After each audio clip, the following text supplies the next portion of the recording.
रत्नागिरी जिल्ह्यातील खेड तालुक्यात सुरू असलेल्या मुसळधार पावसामुळे भूस्खलनाच्या घटनांमध्ये सातत्यानं वाढ होत असून आज खेड खोपी धामणन मार्गावरील कासई शिंदेवाडी येथे मोठी दरड कोसळल्यानं या मार्गावरील वाहतूक पूर्णपणे ठप्प झाली आहे। दरड कोसळताना रस्त्याचा काही भागही खचून वाहून गेल्याने या मार्गावरील प्रवास धोकादायक बनलाय।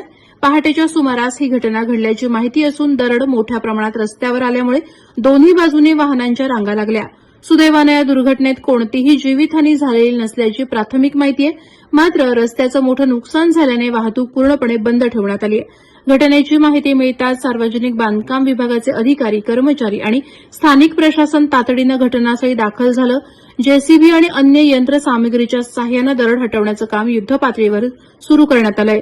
दरड मोठ्या प्रमाणात कोसळल्यामुळे तसंच रस्त्याचा काही भाग खचल्याने वाहतूक पूर्ववत करण्यासाठी काही वेळ लागण्याची शक्यता अधिकाऱ्यांनी व्यक्त केली आहे। सध्या परिसरात पावसाचा जोर कायम असल्याने आणखी भूस्खलन होण्याची भीती व्यक्त करण्यात येते।